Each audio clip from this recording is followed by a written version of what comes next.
إن الحمد لله نحمده ونستعينه ونستغفره ونعوذ بالله من شرور أنفسنا ومن سيئات أعمالنا. من يهده الله فلا مضل له ومن يضلل فلا هادي له. وأشهد أن لا إله إلا الله وحده لا شريك له. وأشهد أن محمدا عبده ورسوله. أما بعد فإن خير الحديث كتاب الله وخير الهدي هدي محمد صلى الله عليه وسلم. وشر الأمور محدثاتها وكل محدثة بدعة وكل بدعة ضلالة وكل ضلالة في النار. فقد قال الله تعالى في كلامه المجيد والفرقان الحميد: أعوذ بالله من الشيطان الرجيم. بسم الله الرحمن الرحيم. يا أيها الذين آمنوا اتقوا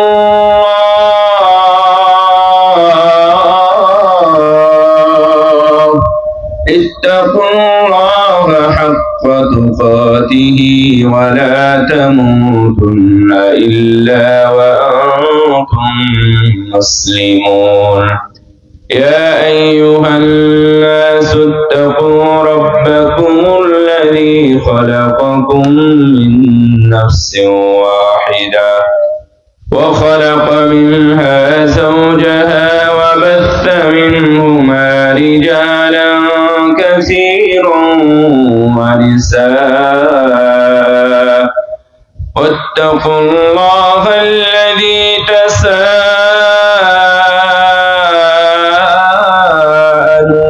به والأرحام إن الله كان عليكم رقيبا. يا أيها الذين آمنوا اتقوا الله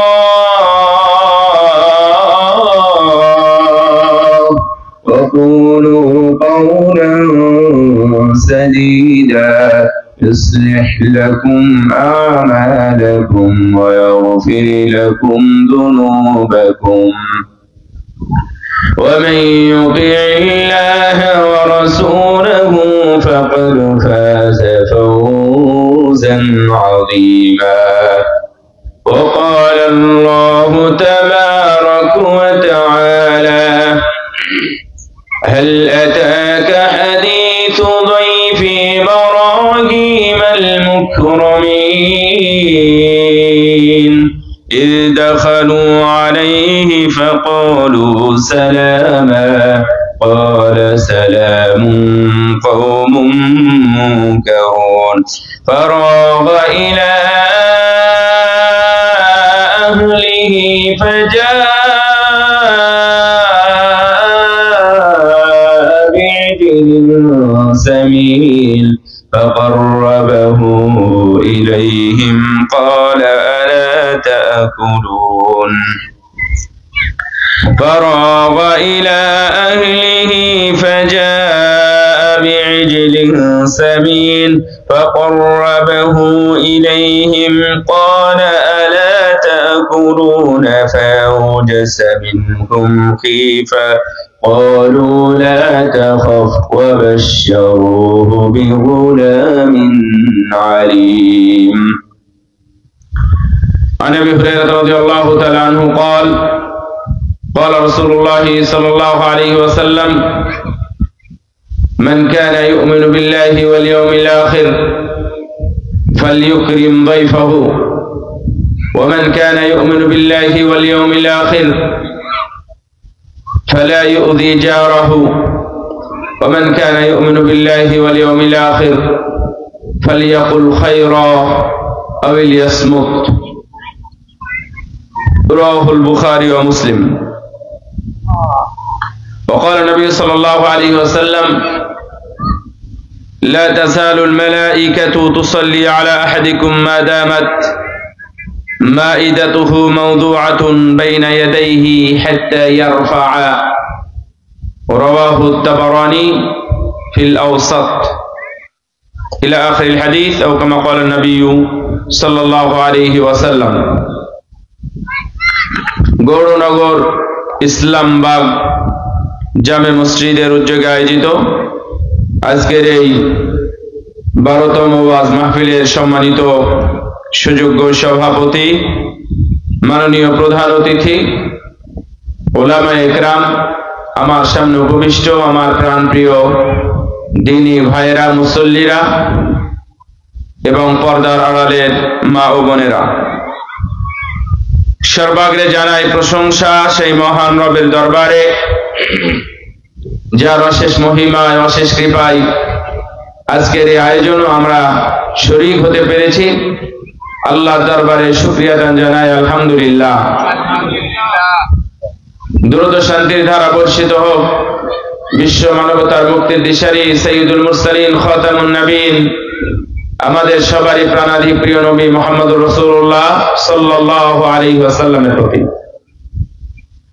সম্মানিত উপস্থিতি এবং আমার দ্বীনী ভাইরা, আপনারা এখানে একত্রিত হয়েছেন ভালো উদ্দেশ্যে, আপনাদের জীবনকে সুন্দর করার জন্য, আপনাদের এই উপস্থিতিটা সফল করার জন্য, সব মিলিয়ে জাহান্নামের আগুন থেকে বাঁচা এবং জান্নাত এ প্রবেশ করা প্রতিটা কাজেই আমাদের উদ্দেশ্য থাকে। সেই হিসাবে আল্লাহ রাব্বুল আলামিন যেন আজকের এই মজলিসের বিনিময়ে আমাদের সবাইকে জাহান্নাম থেকে হেফাজত করেন, আমিন। আল্লাহ যেন আমাদের সবাইকে জান্নাতের সদস্য হিসাবে কবুল করে নেন, আমিন। আমরা দোয়া করছি তাদের জন্য যারা এই সুন্দর আয়োজনে বিভিন্নভাবে অংশগ্রহণ করেছেন, আঞ্জাম দিয়েছেন। আল্লাহ তাদের এই নেক আমল, সুন্দর আমলগুলোকে যেন কবুল করে নেন, আমিন। সম্মানিত উপস্থিতি, আমরা সামাজিক জীব, আমরা সমাজ নিয়ে থাকি।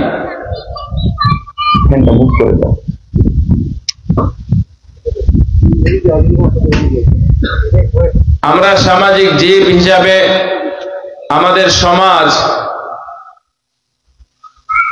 কোন মানুষ যদি সফল হতে চায় তাহলে তাকে সামাজিক হতে হয়। সমাজ যদি না থাকে তাহলে বুঝবেন যে ওনার মধ্যে অন্য কোনো সমস্যা আছে। রাসূল সাল্লাল্লাহু আলাইহি ওয়াসাল্লাম সামাজিক মানুষ ছিলেন। আমরা একদিন প্রশ্ন করেছিলাম আমাদের উস্তাদ শেখ মোহাম্মদ বিন আলী আল মাদখালি, তিনি আবু দাউদ পড়াতেন। তো উনি যখন ক্লাস নিতেন তখন আরো 2-4টা ক্লাসের ছেলেরা এসে আমাদের ক্লাসে ঢুকে পড়তেন, আর আমরাও অন্য ক্লাসে গিয়ে ঢুকে পড়তাম তখন যখন তিনি ক্লাস নিতেন। আল্লাহ তাকে এত বিদ্যা দিয়েছিলেন। তো উনি প্রশ্নের উত্তর দিতেন। আমার এই কথার মধ্যে কিছু শিক্ষাও থাকবে। প্রশ্নের উত্তর দিতেন মানে মদিনা বিশ্ববিদ্যালয়ে প্রায় 1500-1600 টিচার আছে, 1500 প্লাস। তো 1500 প্লাস টিচারের মধ্যে আমরা কাউকে ছোট মনে করতাম না, অযোগ্য কোনোদিনই পাইনি। কিন্তু এর মধ্যে 2-4 জন টিচার শুধু প্রশ্নের উত্তর দেন, বাকি কেউ প্রশ্নের উত্তর দেন না। প্রশ্ন যদি করা যায় মানে শরঈ বিষয়, পড়াশোনার নয়, শরঈ বিষয়ে প্রশ্ন করলেই বলতেন মসজিদে নববীতে যাও, শেখ সুলাইমান আর রুহাইলি আছে, শেখ ইব্রাহিম আর রুহাইলি আছে, অথবা শেখ আব্দুল মুহসিন আল আব্বাদ আছে, শেখ আব্দুর রাজ্জাক আল বদর আছে, অথবা শেখ আল মাদখালি আছে, ওনাদেরকে জিজ্ঞাসা করো। প্রশ্ন উত্তর দেওয়ার জন্য অন্তত 15 বছর পড়াশোনা করতে হবে। যদি 15 বছরের কম পড়াশোনা করে, উনি যত বড়ই বিদ্বান হোক না কেন, ওনার প্রশ্নের উত্তর দেওয়া উচিত নয়। আমার প্রশ্নে যাই, তো ওনাকে প্রশ্ন করা হয়েছিল আমাদের ক্লাসে। এক আফ্রিকান ছেলে প্রশ্ন করেছে যে ওস্তাদজি, আমরা যাদের সাথে বসবাস করি তারা সুফি, তাবলিগি, কবর পূজারী এবং প্রকাশ্যে মুবতাদি বেদাতি, আমাদের চলাফেরা তাদের সাথে কেমন হবে? তখন উস্তাদ বললেন যে মা আমালা নবী সাল্লাল্লাহু আলাইহি ওয়াসাল্লাম বিজারিহিম, রাসূল সাল্লাল্লাহু আলাইহি ওয়াসাল্লাম তার প্রতিবেশীর সাথে কেমন ব্যবহার করতেন, অথচ তার প্রতিবেশীরা ছিল সবাই অমুসলিম। তার মানে রাসূল সাল্লাল্লাহু আলাইহি ওয়াসাল্লামের প্রতিবেশী কারা ছিলেন? ইহুদি নাসারা, অমুসলিম। এই প্রতিবেশী কখনোই প্রতিবেশীর হক নিয়ে সমাজে রাসূলের নামে কোনোদিন বিচার দিয়েছেন? আমার কথা বুঝতে পারতেছেন আপনারা? আমাদের আজকে প্রতিবেশীর হক এবং কোনো মেহমান আসলে আপনারা কিভাবে আপ্যায়ন করবেন, কিভাবে তাকে ওয়েলকাম জানাবেন, কিভাবে তাকে আপনি রিসিভ করবেন, গ্রহণ করবেন, সে সমস্ত বিষয় নিয়ে আলোকপাত করবেন ইনশাআল্লাহ, যার বিষয়ে কোরআন এবং সুন্নায় বহু আলোচনা আছে। আমরা ওখান থেকে কিছু অংশ আপনাদের জন্য বের করার চেষ্টা করব ইনশাআল্লাহ। কি বিষয় বললাম? মেহমানদারি, মেহমানদের আপ্যায়ন এবং প্রতিবেশীর হক, এর উপরে আমরা আলোকপাত করব ইনশাআল্লাহ। রাসূল সাল্লাল্লাহু আলাইহি ওয়াসাল্লাম বলছেন, লা তাজালুল মালাইকাতু, ফেরেশতারা তুসাল্লি আলাইহিম মা দামাত মাইদাতুহু মাওদুআতুন হাত্তা ইয়াফরুগা, ও কামা ক্বাল নবী সাল্লাল্লাহু আলাইহি ওয়াসাল্লাম। রাসূল সাল্লাল্লাহু আলাইহি ওয়াসাল্লাম বললেন, ফেরেশতারা ওই ব্যক্তি, ওই পরিবারের জন্য দোয়া করতে থাকে যেই পরিবার মেহমানদারির জন্য তাদের ডাইনিং টেবিল উন্মুক্ত করে রেখে দেয়। কতক্ষণ পর্যন্ত দোয়া করে? তাদের জন্য দোয়া করে, আল্লাহ তাদের উপর রহম করো, তাদেরকে ক্ষমা করো, তাদেরকে বরকত দাও। তুসাল্লি আলাইহিম, তাদের জন্য কল্যাণের দোয়া করে যতক্ষণ পর্যন্ত দস্তরখানা বিছিয়ে রাখেন, হাত্তা ইয়াফরুগা, যতক্ষণ পর্যন্ত ওই দস্তরখানা না উঠায় ততক্ষণ পর্যন্ত ফেরেশতারা দোয়া করতে থাকে, আল্লাহ তুমি এর পরিবারে বরকত দাও, এর উপর রহম বর্ষণ করো। সুবহানাল্লাহ। এটা হলো মেহমানদারি। আজকে মেহমানদারি নিয়েও আমি কথা বলবো। আগে খাবার ছিল না, মেহমানদারি ছিল, কিন্তু এখন খাবার আছে, মেহমানদারি অনেকটা উঠে গেছে। আগে ঘর ছিল না, কিন্তু মেহমানকে, মুসাফিরকে ঘরে জায়গা দেওয়া যেত। কিন্তু আজকে বাড়িতে 3টা 4টা 5টা ঘর থাকার পরেও মেহমানের ঘুমানোর জন্য কোনো জায়গা পাওয়া যায় না, হোটেল ভাড়া করতে হয়। আজকে বাড়িতে ফ্রিজ আছে, ফ্রিজ ভর্তি বিভিন্ন ধরনের কাঁচা খাবার আছে, এরপরেও তাদের জন্য 10-15 মিনিট ব্যয় করে রান্না বান্না করে তাদের সামনে আমরা খাবার উপস্থাপন করতে পারি না। আমরা পকেট থেকে 500 টাকা 1000 টাকা বের করে দিয়ে দিই যে যাও হোটেল থেকে খেয়ে নাও বা হোটেলে গিয়ে থাকো। মসজিদে মাদ্রাসায় থাকার ব্যবস্থা, তার মানে আমার বাড়িতে থাকার ব্যবস্থা নেই। আমরা কোথায় গিয়ে দাঁড়াচ্ছি এক সময় আমাদেরকে ভাবতে হবে। কোরআনের মধ্যে 3টা সামাজিক সূরা আছে, এ বিষয়ে আপনাদের জানা আছে? বলেন তো, কেউ কিছু বলতে পারেন কিনা? সূরা আন-নূর 18 পারায়, সূরা হুজুরাত 26 পারা, সূরা আল মাউন, সূরা আরাআইতা 30 পারায়।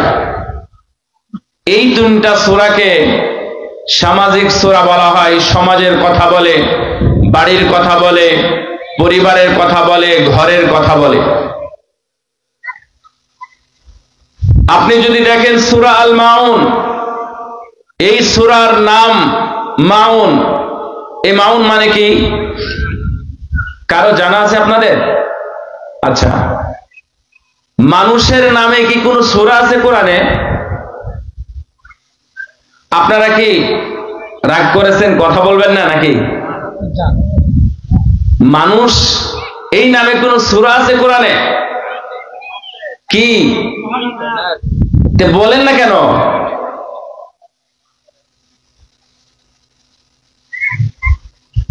অনেক কিছুর নামেই সূরা নাই। পুরুষ মহিলা নামে কোন সূরা আছে?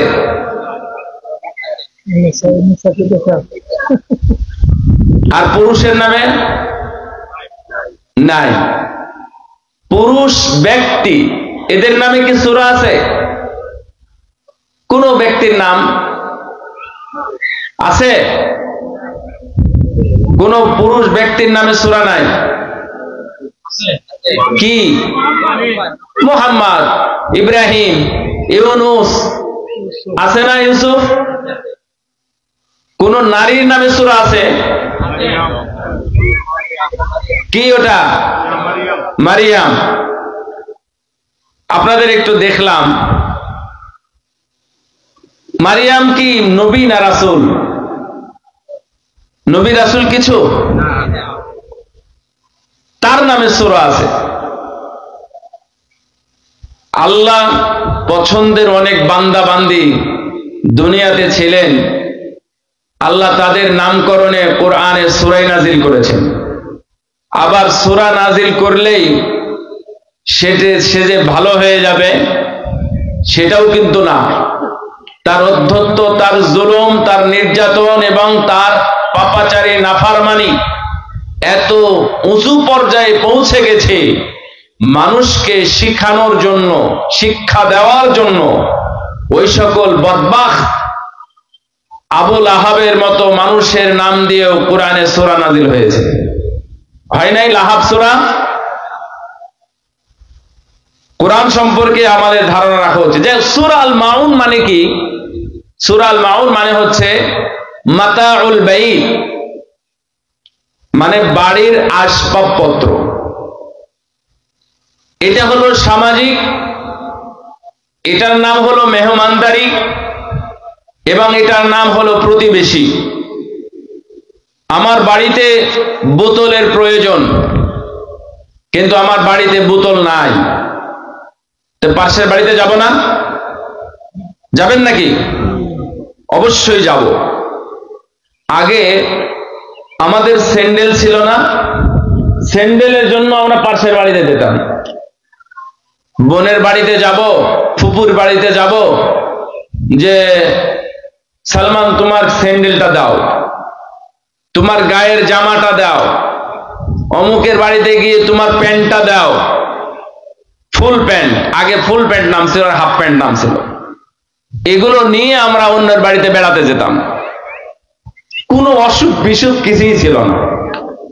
আর আজকে ডাক্তার বাড়িতে গেলে আগে বলে প্রত্যেকের আলাদা আলাদা গামছা নিবেন, একজনের কাপড় আরেকজন ব্যবহার করবেন না।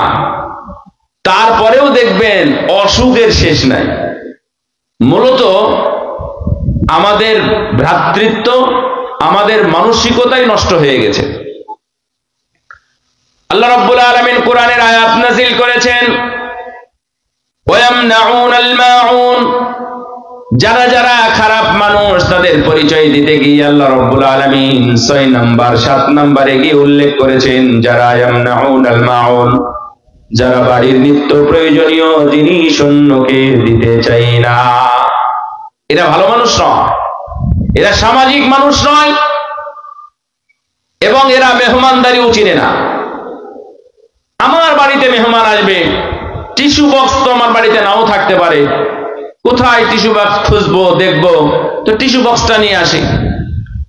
অথবা কাঁচের ভালো গ্লাস নেই, সেটার জন্য আমরা পাশের বাড়িতে যেতে পারি, আল্লাহ এটা উৎসাহিত করেছেন ওটা দেওয়ার জন্য। তো আমাদের মেহমানদারি এটা উঠে গেছে।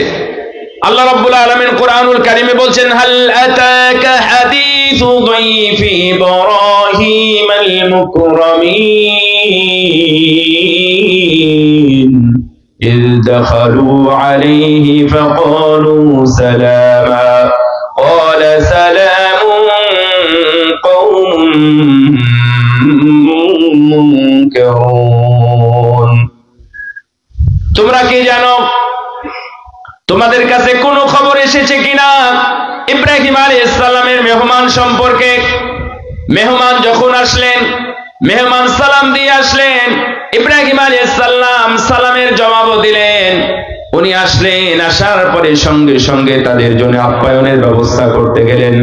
উনি দ্রুত বাড়ির মধ্যে ঢুকলেন, ঢোকার পরে একটা বাছুর জবাই করে, বাছুর মানে হচ্ছে ছোট গরু, বাছুরকে জবাই করলেন, সেটাকে আবার ভুনা করলেন, ভুনা বাছুরের গোশত নিয়ে তাদের সামনে নিয়ে এসে হাজির করে দিলেন এবং বললেন, তোমরা খাও।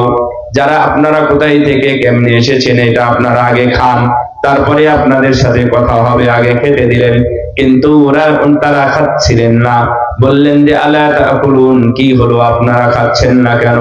ফাআউজাসা মিনহুম খিফা, ইব্রাহিম আলাইহিস সালাম ভয় পেয়ে গেলেন, কেন খাচ্ছে না? মনে হয় আমার মেহমানদারি ঠিক নেই, আমার মেহমানদারিতে কোনো না কোনো ভুল ত্রুটি হয়ে গেছে, এই জন্য মেহমানরা খায় না। তখন উনি বললেন, না, আমাদের খাওয়ার প্রয়োজন নেই, আমরা খাওয়ার জন্য আপনার কাছে আসি নাই, আমরা এসেছি অন্য কোনো কাজে।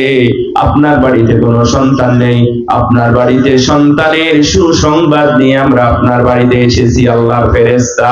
সুবহানাল্লাহ, এত সুন্দর তারা চেহারায়, এত সুন্দর ছিলেন। তার মানে কোরআনে বোঝা যায় যে ইব্রাহিম আলাইহিস সালাম তাদেরকে কিছুই জিজ্ঞাসা করেন নাই, খাবারের প্রয়োজন উনি খাবার নিয়ে দিয়ে দিয়েছেন।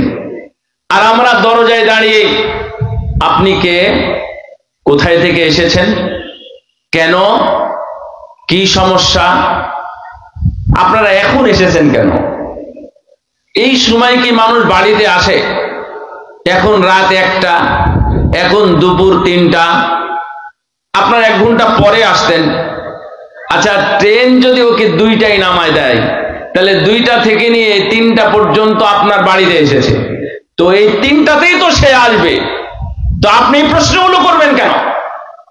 মেহমান এই প্রশ্নের মুখোমুখি হতে পারে না, মেহমানকে এটা অসম্মান, এত প্রশ্ন করার দরকার নেই। আবার আমাদের সমাজে যখন গ্রাম থেকে শহরে কেউ আসে, আপনারা যদিও শহরের মানুষ, আমি আপনাদেরকে ওই কাতারে ফেলতে চাই না যে আপনারা মেহমানদেরকে সম্মান করেন না, কিন্তু এটা আমি নিজে সহ আমি অনেক আলেম ওলামার কাছে শুনেছি, গ্রাম থেকে শহরে এসে গভীর রাতে অথবা সকালে ফজর পরে যখন বাড়িতে গিয়ে নক করা হয়, টুকা দেওয়া হয়, তখন তাদের চেহারা সুরত উল্টা হয়ে যায়, মেজাজ খারাপ হয়ে যায়। এই সকালে কোথায় থেকে কেমনে কিভাবে আসলো, আমরা কিভাবে আছি না আছি, এখন কি আসার সময় হলো, কিসের কি অসুখ হয়েছে, কিসের ট্রিটমেন্ট, কোন ডাক্তারের কাছে, উত্তরায় যাবে, উত্তর আসলে এখানে আসার দরকার কি? তুমি উত্তরায় নেমে যেতে না, আমি ওই সাভারে যাব অথবা গাবতলিতে চিকিৎসার জন্য আসছি। কোথায় গাবতলি আর তোমার এই কোথায় সেই খিলগা গৌরনগর, তুমি এখানে আসছো, ওখানেই থাকতে আমাকে ফোন দিয়ে আমি চলে যেতাম। এই যে আন্তরিকতার অভাব, এগুলো আল্লাহর কাছে অপছন্দের। এই জন্য আল্লাহ রাব্বুল আলামিন ইব্রাহিম আলাইহিস সালামের মেহমানদারিতার কথা কোরআনের মধ্যে নিয়ে এসেছে। মানুষের সাথে কিভাবে কথা বলতে হয়, কিভাবে আপ্যায়ন করতে হয়, এইটা যদি আমরা শিখতে না পারি তাহলে আমরা মানসিক সামাজিক জীব হিসাবে মানুষ অবশ্যই আমাদের মধ্যে কমতি আছে, নোকসান আছে। এর জবাব আমাদেরকে দিতে হবে। আপনাদের একটা ছোট্ট অধ্যায় খুব ভালো জানা আছে। হাসরের দিন বলিবেন খোদা, হে আদম সন্তান, তুমি মোরে সেবা করো নাই, জবে ছিনু রোগে অজ্ঞান। এই কবিতা কোনোদিন শুনেছেন? শুনেননি না? আচ্ছা, এরা শুনে নাই কেন? এটা তো আগে পড়া হতো, তাই না? না, লেখাপড়ার মানুষ তো থাকবে, সবাই আছে। হ্যাঁ, না, এটা মানে কাদের নেওয়াজের লেখা, কাদের নেওয়াজের। তো হাসরের দিন বলিবেন খোদা, হে আদম সন্তান, তুমি মোরে সেবা করো নাই, জবে ছিল রোগে অজ্ঞান। এইভাবে বলতে বলতে তিনটাই বলে, তুমি খেতে দাও নাই, ক্ষুধার্ত ছিলাম। তারপরে আরো কি যেন আছে। যখন বান্দা বলবে কিয়ামতের দিন, এটা কিন্তু সহিহ মুসলিমের হাদিসের অনুবাদ, একজন কবি হাদিসের অনুবাদ দিয়ে কবিতা লিখেছেন, এবং এটা জাতীয় পাঠ্যক্রমে এটা আগে ছিল। একে একে 17 বছরে আমাদের শিক্ষা ব্যবস্থাকে একবারে ধ্বজভঙ্গ করে একবারে পুরোটা উল্টা বানাই দিয়েছে। কাজী নজরুল ইসলামকেও আর খুঁজে পাওয়া যায় না। আর কাদের নেওয়াজকে আপনি কেমনে খুঁজে পাবেন? আরো আগের কবি, উনি আরো আগের কবি, পল্লী কবি জসিমউদ্দিনকেও খুঁজে পাওয়া যায় না। সব আধুনিক কি কি সব নিয়ে আসছে, ছেলেরা কিছু শিখতে পারেন। যাই হোক, ওটা আমার বিষয় না। তো এটা হাদিসের অনুবাদ। রাসূল সাল্লাল্লাহু আলাইহি ওয়াসাল্লাম বলছেন, আল্লাহ রাব্বুল আলামিন কিয়ামতের দিন মানুষকে বলবেন, এই আমি তোমার বাড়িতে গেলাম, খেতে চাইলাম, আমি ক্ষুধার্ত ছিলাম, তুমি আমাকে খেতে দিলে না কেন? বান্দা তো আশ্চর্য হয়ে যাবে, আল্লাহ তুমি রব্বুল আলামিন, তুমি জগৎ সমূহের প্রতিপালক, তুমি আমার বাড়িতে খেতে গেছো আর আমি খেতে দিই না, এটা তাই কোনোদিন হয় নাকি? অবশ্যই আমি দিতাম যদি আমি জানতে পারতাম তুমি আমার বাড়িতে গেছো। আল্লাহ রাব্বুল আলামিন বলবেন, না, আমার যাওয়ার প্রয়োজন হয় না, আমার এক বান্দা তোমার কাছে ক্ষুধা নিয়ে পেট ভর্তি ক্ষুধা নিয়ে তোমার বাসায় গিয়েছিল, আর তুমি তাকে দূর দূর করে তাড়িয়ে দিয়েছো, তুমি তাকে খেতে দাও নাই। মনে রেখো বান্দা, সেই দিন যদি তুমি আমার বান্দাকে খেতে দিতে পারতে, সেই দিন যদি তুমি আমার ক্ষুধার্ত বান্দার ক্ষুধাকে দূর করতে পারতে, তাহলে অবশ্যই আজকের দিনে আমি তোমার ক্ষুধা পূরণ করে দিতাম। সুবহান। তার মানে তোমার চাহিদা আমি পূর্ণ করে দিতাম। আর একজনকে বলবে, কেন আমি তোর বাড়িতে গেলাম অসুস্থ হয়ে, আর তুই আমার রোগের কোনো ট্রিটমেন্ট করলি না, সেবা করলি না। বান্দা তো আশ্চর্য হয়ে ঘুরে যখন বলবে, আল্লাহ এই কথাই বলবেন, তোমার প্রতিবেশী রোগে অসুস্থ হয়েছিল, তোমাকে খবর দিয়েছিল, তোমার কাছে সেবা চেয়েছিল, তোমার কাছে গাড়ি চেয়েছিল, তোমার কাছে ভাড়া চেয়েছিল, তোমার কাছে অপারেশনের টাকা চেয়েছিল, তুমি তাকে কোনো কিছু দিয়েই সহযোগিতা করো না। যদি সেই দিন করতে, তাহলে আজকে আমি আল্লাহ তোমার অপারেশন করে জান্নাতে পাঠিয়ে দিতাম। সুবহানাল্লাহ। ভাইরা আমার, এটা কাল্পনিক কোনো কথা নয়, কিয়ামতের দিন এটা অবশ্যই ঘটবে। এই জন্যই এইটা হাদিসে কুদসি রাসূল সাল্লাল্লাহু আলাইহি ওয়াসাল্লাম আমাদেরকে দিয়ে গেছেন। আল্লাহ রাব্বুল আলামিন সেই দিন বান্দাদের সাথে কথা বলবেন। আমরা প্রতিবেশীর হক এবং মেহমানদারি, এই দুইটা জিনিস আমরা একটু মাথায় রাখবো।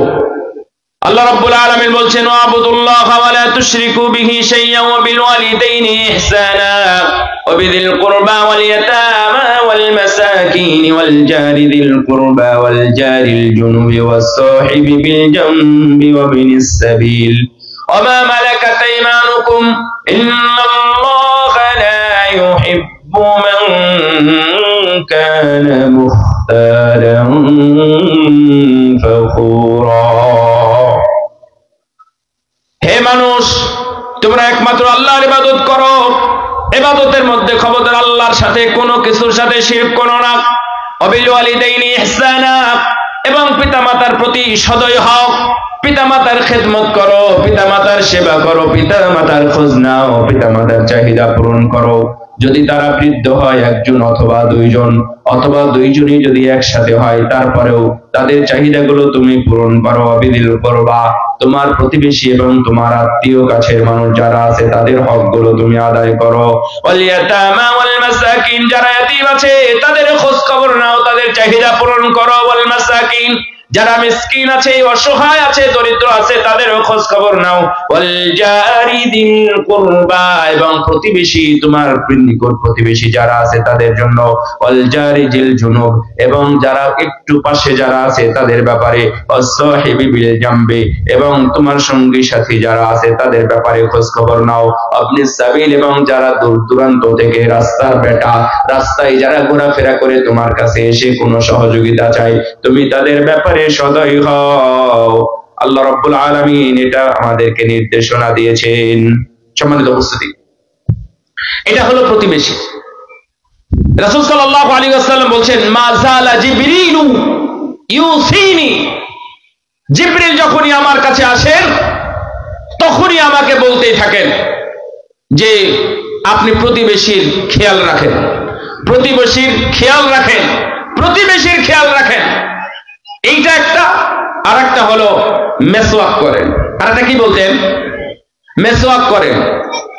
তো প্রতিবেশীর হকের ব্যাপারে এত কথা বলতেন, তো আমি শেষ পর্যন্ত মনে করেছিলাম একদিন মনে হয় জিবরিল আমাকে এসে বলবে যে তুমি, অর্থাৎ আপনার যে সম্পদ আছে, আপনার সন্তানদের জন্য যে সম্পদ আপনি রেখে যাবেন, এই সম্পদের সাথে আপনার প্রতিবেশীকেও ওয়ারিশ বানিয়ে দিন। আমি এটা অনুমান করতাম হয়তোবা এত বলবে, এটাও বলতে পারে। তার মানে প্রতিবেশী কি জিনিস একটু বুঝেন। আপনাদের জানা আছে আমি যেখানে বসবাস করি, এই পার্শ্বের পিছনে, সামনে অথবা ডানে বামে যদি জমি বিক্রি হয়, জমির মালিক যেই হোক না কেন, আমি বাস করি, ওনার জমি আমার বাড়ির পাশে আছে, তো উনি যদি তার জমি বিক্রি করতে চান তাহলে আমার সাথে কি তার কোনো সম্পর্ক আছে? জমিটা কার? তার। জমি বিক্রি করবেন কে? তিনি। তো আপনাদের কি ধারণা, উনি কি চাইলে বিক্রি করতে পারবেন? আপনারা বলেন তো। বিক্রি করতে পারবে না। আপনাদের মন খারাপ হওয়ার কোনো কারণ নেই। উনি চাইলেই বিক্রি করতে পারবেন না। হ্যাঁ পারবে তো, টাকার জোরে, পেশির জোরে, ক্ষমতার জোরে পারবে। পার্শ্বের বাড়ি, এক নাম্বার কাজ হলো ওনাকে জানানো আমি জমিটা বিক্রি করতে যাচ্ছি, আপনি কি বলেন? যদি আপনি জমিটা নিতে চান তাহলে আপনি নিতে পারেন, আপনি ভাবেন, ভেবে চিন্তে আমাকে জানিয়েন। উনি 2 দিন 3 দিন 4 দিন সময় নেবেন, তারপরে বলবেন যে না আমি জমি নিব না, আপনি চাইলে বিক্রি করতে পারেন। তারপরে আপনার বিক্রি করা বৈধ হবে। উনাকে জানানোর আগেই যদি আপনি বিক্রি করে দেন তাহলে প্রতিবেশীর হক নষ্ট করার শামিল গুনাহ হবে, এবং এটা আপনি অন্যায়ভাবে আপনার নিজের জমি বিক্রি করবেন। তার মানে প্রতিবেশীর হক কতটুকু আপনি খেয়াল করেছেন? রাসূল সাল্লাল্লাহু আলাইহি ওয়াসাল্লাম বলছেন প্রতিবেশীর হকের ব্যাপারে জিবরিল এত বলা শুরু করলো, মনে হলো যে আমার সম্পদের মনে হয় ওয়ারিশ বানিয়ে দিবে আমার প্রতিবেশীদেরকে। এত বলতেন। আবার বলতেন মেসওয়াক করেন, মেসওয়াক করেন। আমি এত মেসওয়াক করতাম, তারপরেও এসে মেসওয়াক করার কথা বলতেন। তো আমার মনে হয়েছিল মেসওয়াক করতে করতে আমার দাঁতের উপরের অংশ নরম যেটা, সেটা মনে হয় উঠে চলে যাবে। আমি এত বেশি মেসওয়াক করতাম, আমাকে এত বেশি ওয়ারিশদের ব্যাপারে, প্রতিবেশীর ব্যাপারে বলা হতো, মনে হতো যে প্রতিবেশীকে তারা হকদার বানিয়ে দিবে। সম্মানিত উপস্থিতি, প্রতিবেশী আপনার পাশের মানুষ। আপনার প্রয়োজনে তিনি থাকবেন, তার প্রয়োজনে আপনি থাকবেন।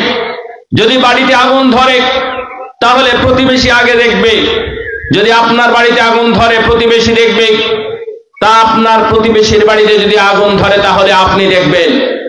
আত্মীয় স্বজন, মা বাবা, ভাই বোন, অথবা আরো শ্বশুর বাড়ির লোক যারা আছে তারা বহুত দূরে আছে, তারা সহযোগিতা করতে পারবে না। হঠাৎ অসুস্থ হয়ে গেছে, তাহলে অসুস্থ মানুষকে হাসপাতালে নেবে, আপনার আত্মীয় স্বজন এসে তারপরে কি ওনাকে হাসপাতালে নিতে পারবে? অসম্ভব। এটা নিতে পারবে না। এই জন্য প্রতিবেশীর হকগুলো আপনারা অবশ্যই আদায় করবেন।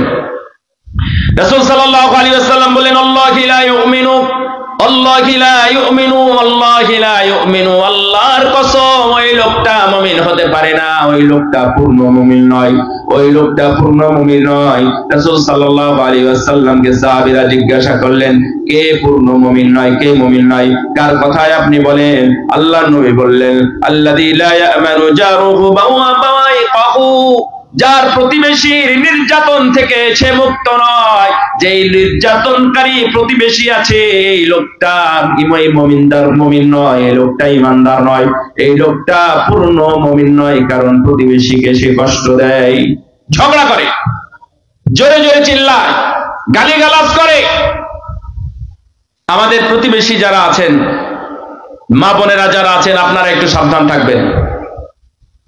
আপনাদের মুখের ভাষা এত ভয়াবহ, এর কারণে ভয়ে এসে কিছু বলতেই চায় না। মানে প্রতিবেশীর চেহারা ভালো কিন্তু মুখের ভাষা ভালো না। রাসূল সাল্লাল্লাহু আলাইহি ওয়াসাল্লাম এর কাছে একজন সাহাবী এসে বললেন, ইয়া রাসূলুল্লাহ, আপনি বলেন তো, যেই লোক তুযকারু মিন কাসরাতি সালাতিহা ওয়া সিয়ামিহা ওয়া সাদাকাতিহা, বেশি সালাত আদায় করে, বেশি সিয়াম পালন করে, আবার বেশি বেশি দান করে, যাকাত দেয়, এই লোকটা সম্পর্কে মতামত কি? লোকটার মুখের ভাষা খারাপ, ইউদি ওয়ালাকিন তুদি জিরানাহা বিলিসানিহা, কিন্তু তার মুখের ভাষা এত খারাপ, প্রতিবেশীকে কষ্ট দেয়, প্রতিবেশী কষ্ট পায়। তিনটা গুণের কথা বলা হয়েছে হাদিসে, বেশি সালাত, বেশি সিয়াম এবং বেশি বেশি দান। বেশি সালাত মানে ফরজ সালাতের পরে 12 রাকাত সুন্নাহ, ফরজ সালাতের পরে ইশরাকের সালাত, ফরজ সালাতের পরে অন্যান্য সালাত, নফল সালাত, যে বিভিন্ন ধরনের সালাত আছে এটা করে। রমজানের রোজা রাখার পরে, রমজানের সিয়াম রাখার পরে সে নফল সিয়াম সোমবার, বৃহস্পতিবার বা মাসিক 3টা, আরাফার সিয়াম, আশুরার সিয়াম, অন্যান্য সিয়ামগুলো আদায় করে। এই ধরনের ব্যক্তি।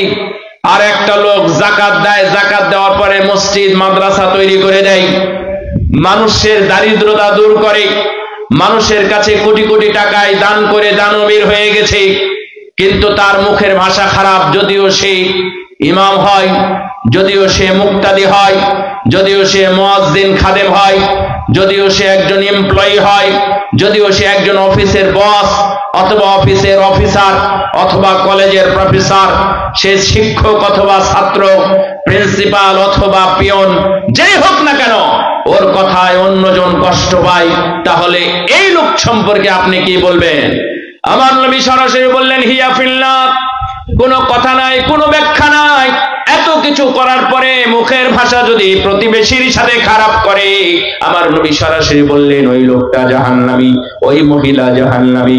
আর একজন লোক এসে বললেন, ইয়া রাসূলুল্লাহ, ইন্না ফুলানাতান তুযকারু মিন কিল্লাতি সিয়ামিহা ওয়া সালাতিহা ওয়া সাদাকাতিহা ওয়া আন্নাহা তাতাসাদ্দাকু বিআসওয়ারিম মিনাল আকিতি লা তুদি জিরানাহা বিলিসানিহা। আরেকজন ব্যক্তি হলো কম কম সালাত আদায় করে, ফরজের বেশি আদায় করতে পারে না, কম সিয়াম পালন করে, মানে ফরজের বেশি নফল সিয়াম পালন করতে পারে না, এবং আন্নাহা তাতাসাদ্দাকু বিআসওয়ারিম মিনাল আকিল, খুবই কম কম দান করে, এমনকি নিজের খাদ্য থেকে অন্যকে দান করে। নিজেরই খাবার আছে, অন্য খাবার অতিরিক্ত নাই। বাড়িতে 3 জন মানুষের 3 পিস মাছ রয়েছে, একটা ফকির এসে যখন দাঁড়ায় তখন নিজ থেকে একটা মাছ অন্যকে দিয়ে দেয়।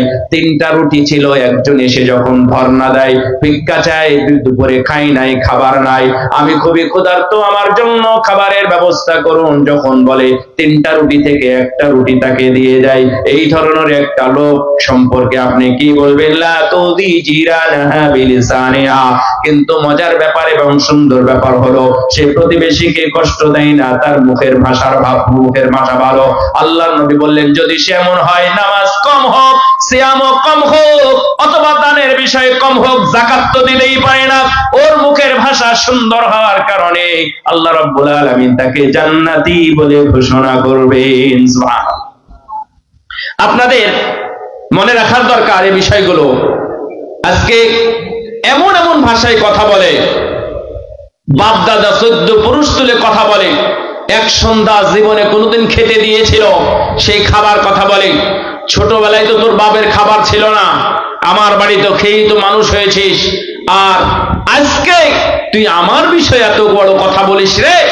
আবার কোন দাতা, মসজিদ দাতা, মাদ্রাসা দাতা, মসজিদের ছাদ দাতা, রড দাতা, সে মসজিদে কোনোদিন বলে ফেলে যে আমার টাকায় মসজিদ হয়েছে, আমার বাবার জমির উপরে, জায়গার উপরে মসজিদ হয়েছে, অথচ তোমরা বড় বড় কথা বলো কেন?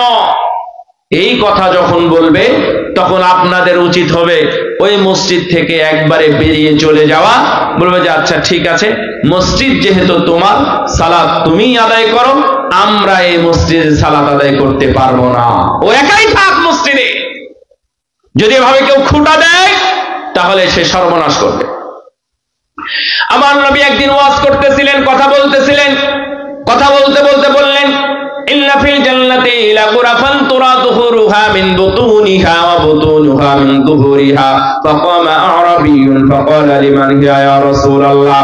একজন উঠে রাসূল সাল্লাল্লাহু আলাইহি ওয়াসাল্লাম বক্তব্যের সময় বললেন জান্নাতের মধ্যে এমন কিছু ঘর পাওয়া যাবে যার বাহির থেকে ভিতর, ভিতর থেকে বাহির দেখা যায়, এত সুন্দর চকচকে এবং ঝকঝকে হবে, এত উন্নত মানের হবে।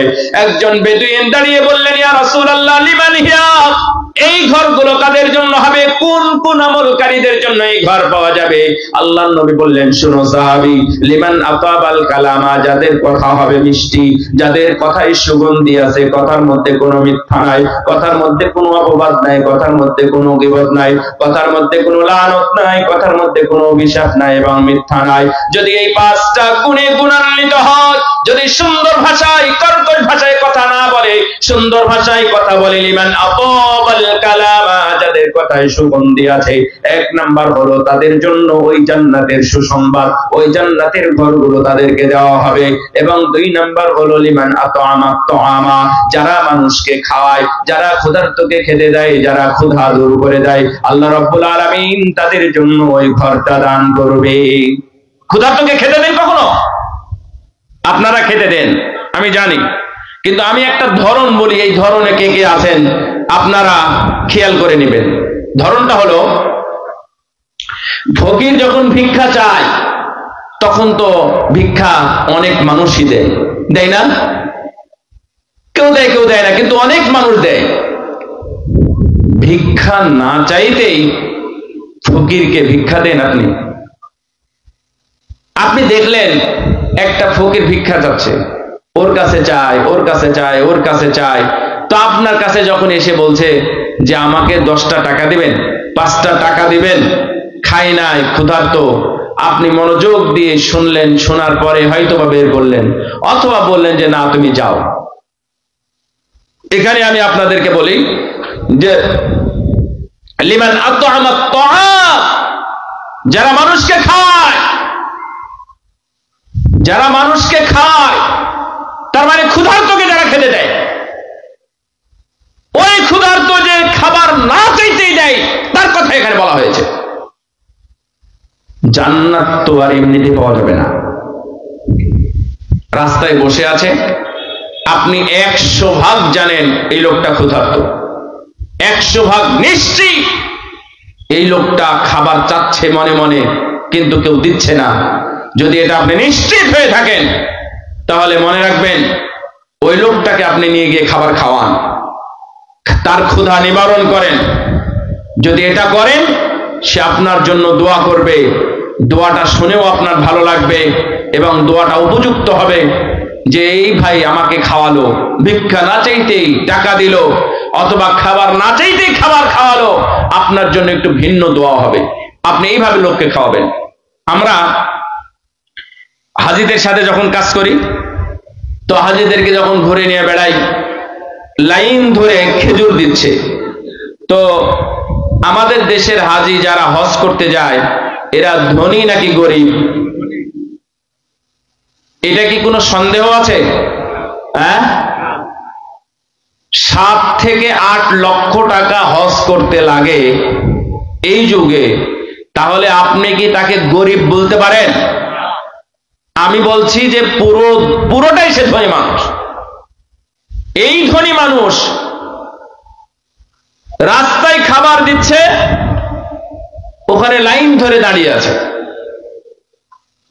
হাজি, ঢাকার হাজি, চট্টগ্রাম সিলেটের শহরের হাজি, 5 তলা 10 তলা বাড়ি আছে ইমানের হাজি, সে লাইন ধরে টাকা নিচ্ছে, খাবার নিচ্ছে, খেজুর নিচ্ছে, খাবারের প্যাকেট, পানির বোতল অথবা ইত্যাদি নিচ্ছে।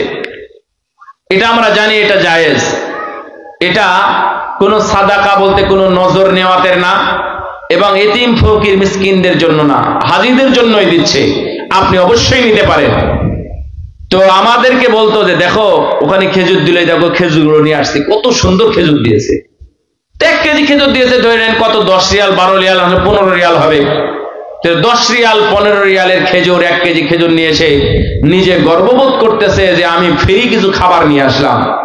তো আমি বহুত হাজিকে বলেছি, আপনাদেরকে বলতেছি, তা হলো আচ্ছা এই কাজটা কি আপনি করতে পারেন না?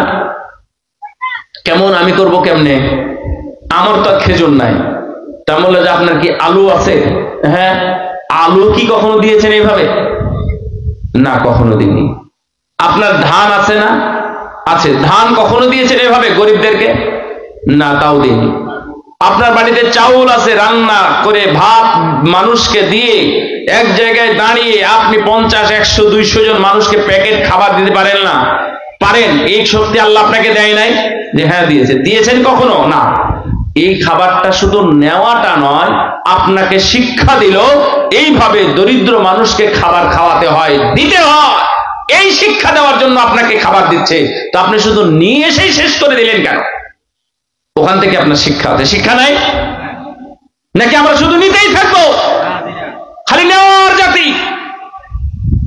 আমার উপর যাকাত নেওয়া ফরজ না, মানে জায়েজ নাই, তো আমি কি করতেছি?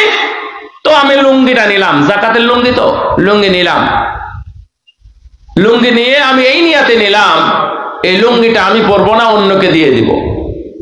এই লুঙ্গিটা নিয়ে গিয়ে আমি সভাপতি সাহেবকে দিয়ে দিলাম। সভাপতি সাহেব কি ভাবলেন বলেন? এই লুঙ্গি দাতা ওই যাকাত দাতা নাকি আমি? আমি তো দিলাম। এই জন্য সুদ খাওয়া হারাম।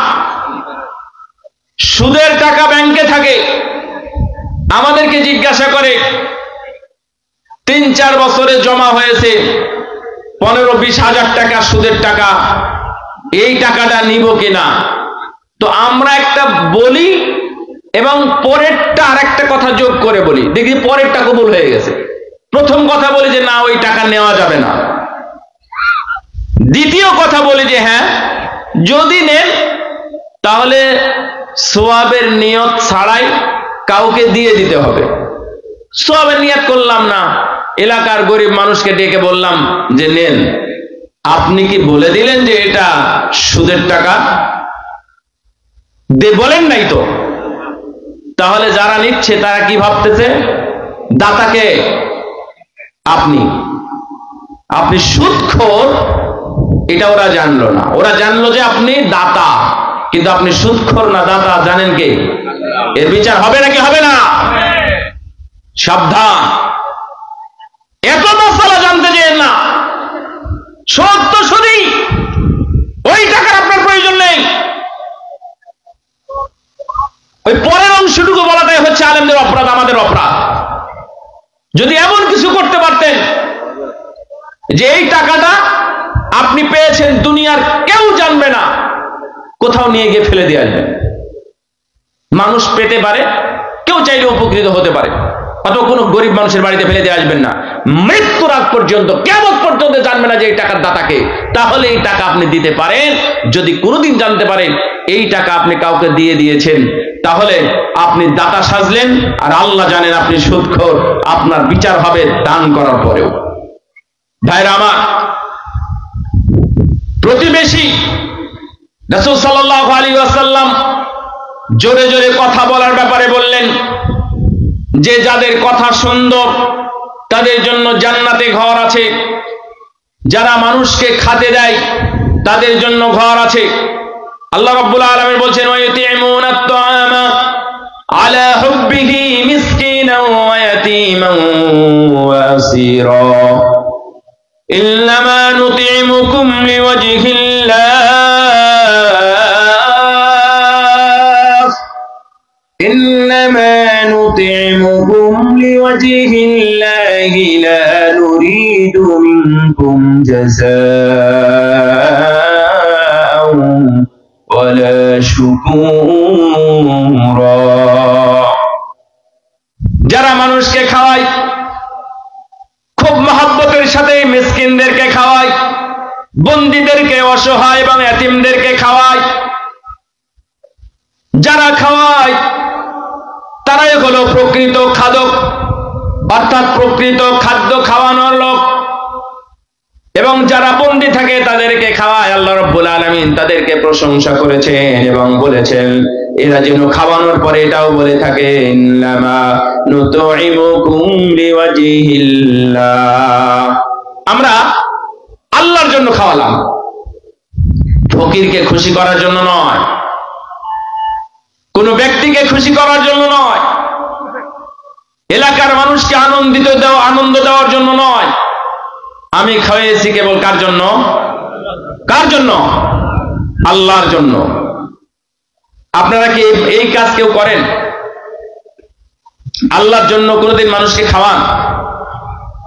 কোনোদিন চেষ্টা করেছেন? ওই যে 3 ব্যক্তি পাহাড়ের গুহায় বন্দী হয়েছিল, মনে আছে আপনাদের? সবাই একটা জিনিস বলেছিল, তাহলে কি বলেন তো? আল্লাহ আমি এটা তোমার জন্য করেছি। 3 জনের জবাব এটা ছিল না? আল্লাহ এটা আমি তোমার জন্য করেছি, আল্লাহ আমি এটা তোমার ভয়ে করেছি, অন্য কারো জন্য নয়, শুধু তোমার জন্য করেছি। এই কারণে আল্লাহ রাব্বুল আলামিন 3 জনকে ক্ষমা করে ওই পাহাড় থেকে মুক্তি দিয়ে দিয়েছেন। পুড়িয়ে দেওয়া হলো, ছেলেরা পুড়িয়ে দিল, ছাইগুলোকে আল্লাহ একত্রিত করে তাকে জিন্দা করে বললেন যে এই তুমি এমনটা করতে বলেছো কেন?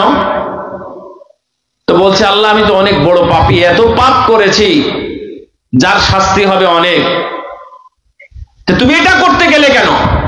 তো বলছে যে আল্লাহ তুমি তো জানো আমি তোমার ভয়েই করেছি। রাসূল সাল্লাল্লাহু আলাইহি ওয়াসাল্লাম বলছেন এই কথা বলা সঙ্গে সঙ্গে আল্লাহ রাব্বুল আলামিন তাকে ক্ষমা করে দিয়েছেন। আমি আপনাদেরকে পয়েন্ট নিয়ে আসতেছি, আল্লাহর জন্য কিছু করা। কার জন্য করবেন?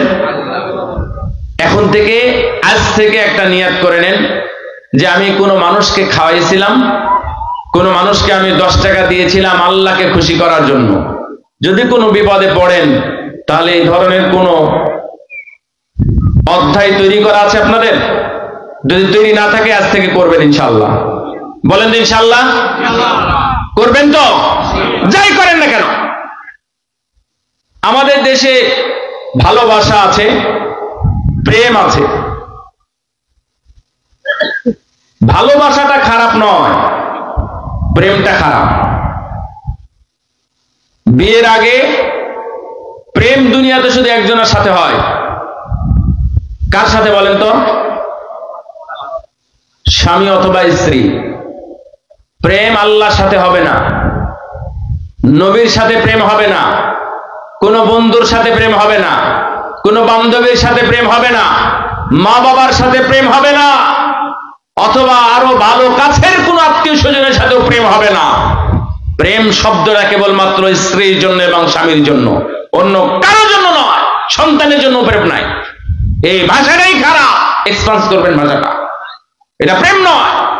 অনেকে বলে না প্রেম নিবেদন করছি আল্লাহ তোমার কাছে, এগুলো শয়তানি কথা। আসে ইশক, এটা হারাম। যারা আমরা এখানে আছি তারা আমরা একটু স্মরণ রাখবো যে কিছু একটা করবো আল্লাহর জন্য। একজন ব্যক্তি বললেন, এই তুমি কোথায় যাও? তো বলছে যে আমার এখানে আমার ভাই আছে, এক ভাই, আমি তার বাড়িতে যাচ্ছি বেড়াতে, সাক্ষাৎ করতে। কেন? তো বলছে যে আন্নি উহিব্বুহু ফিল্লাহি আযজা ওয়া জাল, আমি আল্লাহর জন্য তাকে ভালোবাসি। কি বললেন? আল্লাহর জন্য তাকে ভালোবাসি। তখন বলছেন যে না না, হাল ফিহা তুরাব্বা আলাই, ওখানে মানে অন্য কোনো কাজ আছে? আল্লাহর জন্য ভালোবাসো শুধু এই কারণে তার বাড়িতে যাচ্ছ, না অন্য কোনো কাজ আছে? না আত্মীয়র বাড়ি, না ওষুধ আনতে যাচ্ছ, নাকি অন্য কোনো কাজ, কৃষি কাজ করতে যাচ্ছ? তখন বলল যে না, বাল আহবাবতুহু ফিল্লাহি আযজা ওয়া জাল, অন্য কোনো কারণ নাই রে, শুধু আল্লাহর জন্য আমি তাকে ভালোবাসি, এই ভালোবাসার জন্যই আমি তার কাছে বেড়াতে যাই, দেখা করতে যাই। তখন এই আগন্তুক লোকটা বলে, ফাআন্নী রাসূলুল্লাহি ইলাইকা, তাহলে মনে রেখো আমি আল্লাহর পক্ষ থেকে তোমার কাছে এসেছি। আমি সাধারণ কোনো ব্যক্তি অথবা মানুষ নয়, আমি একজন আল্লাহর পক্ষ থেকে প্রেরিত ফেরেশতা। বিআন্নাল্লাহা আহাব্বাকা বিমা আহবাবতাহু ফিল্লাহি আযজা ওয়া জাল্লা, এই খবর দেওয়ার জন্যই আমি তোমার কাছে এসেছি যে মহান আল্লাহ তোমাকে ভালোবাসেন। সুবহানাল্লাহ। আল্লাহর জন্য যদি যে কিছু করতে পারেন খালাস, তাহলে প্রতিবেশীর সাথে সম্পর্ক হবে প্রতিবেশীকে সন্তুষ্ট করার জন্য নয়, আল্লাহর সন্তুষ্টির জন্য। মনে থাকবে? জমি জায়গা নিয়ে এত বাড়াবাড়ি করবেন না। কবর আপনার জন্য 3.5 হাত, তার জন্য 3.5 হাত। পরবর্তী সময়ে কার কবর কত সুপ্রশস্ত হবে এটার উপরে ক্রেডিট, এটার উপরে হবে মূল্যায়ন। আজ গবি আপনি এমনিতেই জমি জায়গা নিয়ে নড়াচড়া করবেন, কেস করবেন, তাকে ফাঁসাবেন, তার বাড়ির রাস্তা বন্ধ করে দিবেন, আপনি অযথা কিয়ামতের দিন আসামি হয়েন না। কিয়ামতের দিন যখন অপরাধীদেরকে এক জায়গায় করা হবে, তার মধ্যে ওই অপরাধীরাও থাকবে যারা 1 বিঘত পরিমাণ জমি অন্যায়ভাবে গ্রহণ করেছিল। নাউযুবিল্লাহ বলেন, একটু জোরে বলেন নাউযুবিল্লাহ। আপনারা এখানে আছেন এতক্ষণ তো বুঝতে পারলাম। সুতরাং প্রতিবেশীর হক আপনার পক্ষ থেকে যেন কোনোভাবে সংকুচিত না হয়, পরিপূর্ণভাবে প্রতিবেশীর হক আদায় করবেন। যদি আদায় না করেন তাহলে কিয়ামতে ধরা খাবেন। দেখেন প্রতিবেশীর জন্য আমাদের করণীয় কি কি থাকতে পারে। রাসূল সাল্লাল্লাহু আলাইহি ওয়াসাল্লাম আমাদেরকে নির্দেশনা দিয়েছেন। 1 নাম্বার, তাকে কোনোভাবেই কোনো কাজে কর্মে, কোনো আচরণে অথবা কথাবার্তায় তাকে কষ্ট দেওয়া যাবে না। 2 নাম্বার, তার প্রয়োজন পূরণে যে কোনো মূল্যে সাহায্য করতে হবে। সাহায্য করলে ভালো, না করলে তেমন সমস্যা নেই, এটা সবার বেলায় প্রযোজ্য নয়। সাহায্য করতেই হবে, এটা আপনি বাধ্য, করতেই হবে। যদি সাহায্য না করেন জানা শোনার পরে, তাহলে আপনি আসামি, কিয়ামতের দিন আপনাকে দাঁড় করানো হবে। যদি কিয়ামতের দিন দাঁড় হতে চান, দাঁড়াতে চান লক্ষ কোটি জনতার সামনে, তাহলে দাঁড়াবেন, সাহায্য করার দরকার নেই। 3 নাম্বার, যদি তার কোনো দুঃসময় আসে তাহলে আপনি দুঃখ প্রকাশ করবেন, তার জন্য কিছু করণীয় থাকলে করবেন। যদি মারা যায় তাহলে লাশের কাছে যাবেন, যদি অসুস্থ হয় তাহলে তার সেবা শুশ্রূষা করবেন।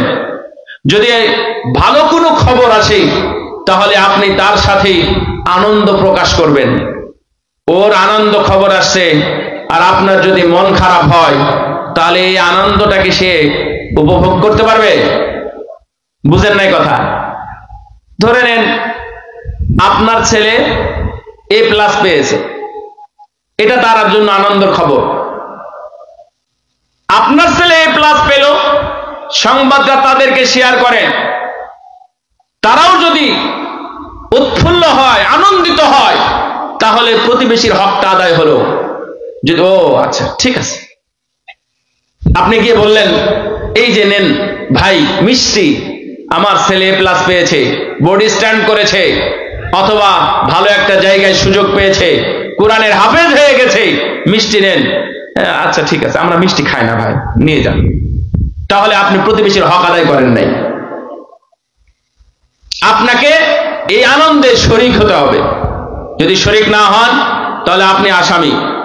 4 নাম্বার, তার ক্ষতি হয় এমন কোনো কাজ করা যাবে না, এমনকি জমিও বিক্রি করা যাবে না, এমনকি গাছও কাটা যাবে না।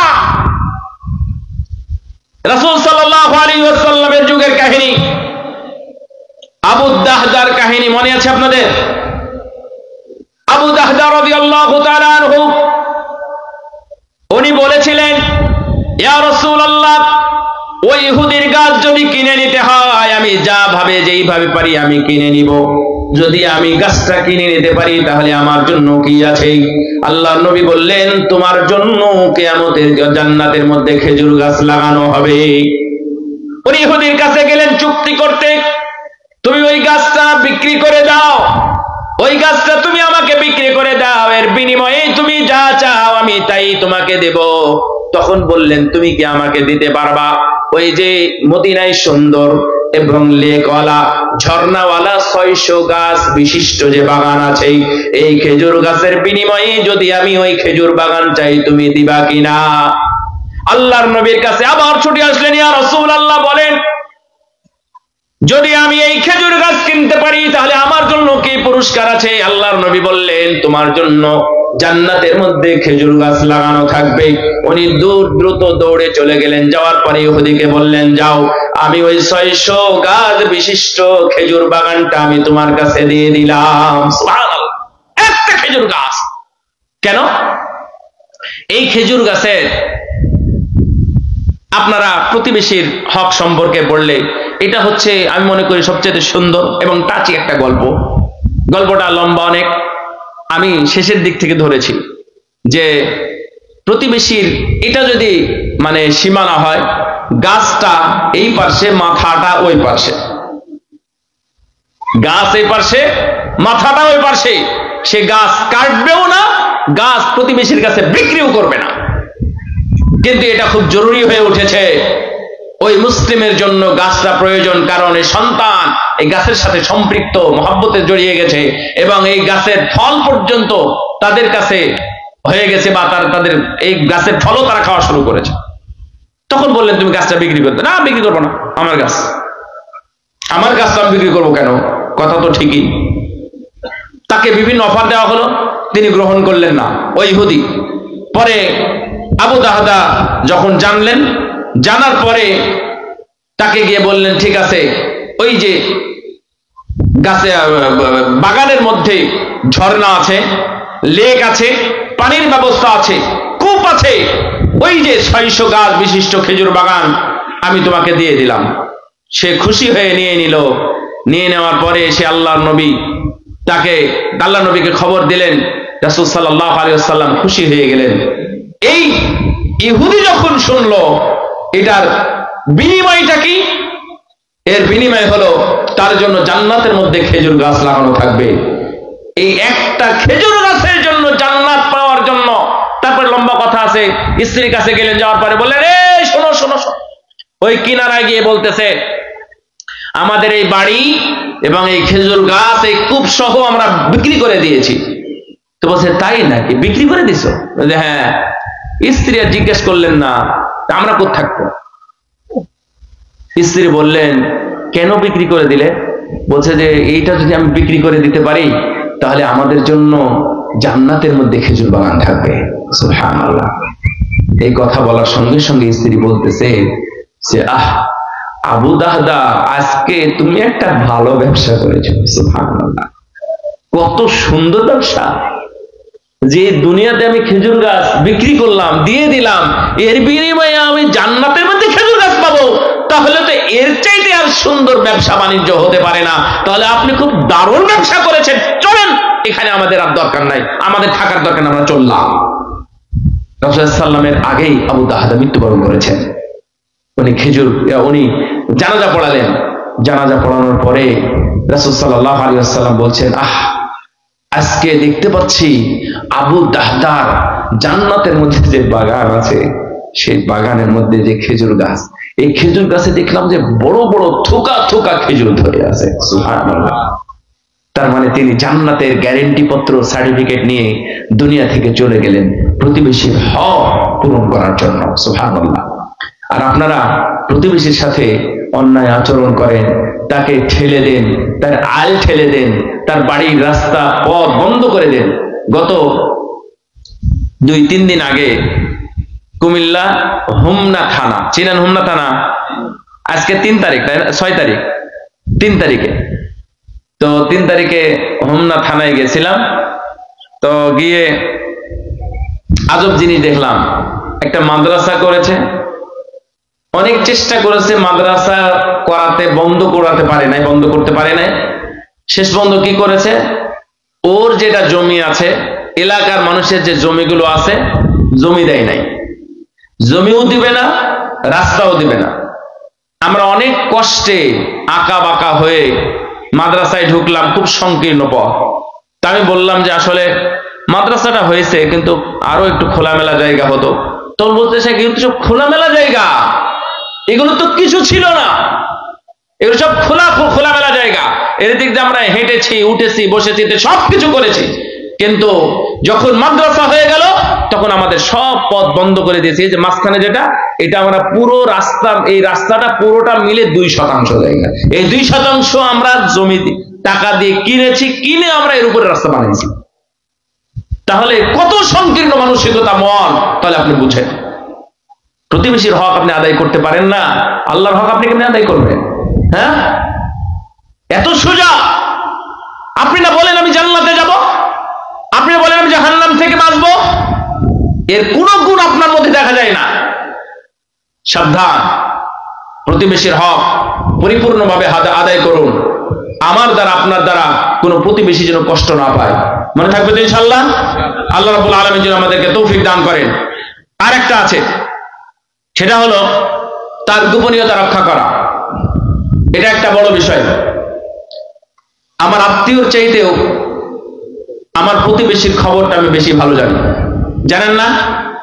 ধরে নেন তার মেয়ে আছে, তার ছেলে আছে, তার স্ত্রী আছে, তার অন্যান্য কিছু আছে। তো তাদের যদি কোনো দোষ থাকে, তাহলে এই দোষটা আপনি যেখানে সেখানে এমনি কোনো জায়গায় আপনি প্রকাশ করতে পারেন না। তার গোপনীয়তা রক্ষা করা আপনার দায়িত্ব। যদি আপনি তার গোপন কথা অন্যকে বলে দেন, তাহলে আপনি নষ্ট করলেন, আপনি প্রতিবেশীর হক নষ্ট করেছেন, এর জন্য আপনাকে আসামি বানানো হবে। আল্লাহ যেন আমাদের এই গোপনীয়তা রক্ষা করার তৌফিক দান করেন, আমিন। এখানে আমি মা বোনদেরকে খুব সুন্দরভাবে বলবো যে আপনি আপনার প্রতিবেশীর হক নষ্ট করবেন না, সম্মান নষ্ট করবেন না। কিয়ামতের ময়দানে আপনার দেখা যেটা না জায়েজ ছিল আপনি দেখেছেন, আপনার চোখের মধ্যে লোহা গরম করে, জাহান্নামের আগুন দিয়ে গরম করে আপনার চোখের মধ্যে শলাকা বা রড জাতীয় কিছু ঢুকিয়ে দিয়ে আপনাকে শাস্তি দেওয়া হবে। আপনি গোপনে কোনো কিছু রাখার চেষ্টা করবেন না, যদি প্রয়োজন হয় প্রকাশ্যে কিছু বলে। এটা হলো প্রতিবেশীর পরিপূর্ণ হক। আল্লাহ রাব্বুল আলামিন যেন আমাদেরকে আদায় করার তৌফিক দান করেন, আমিন।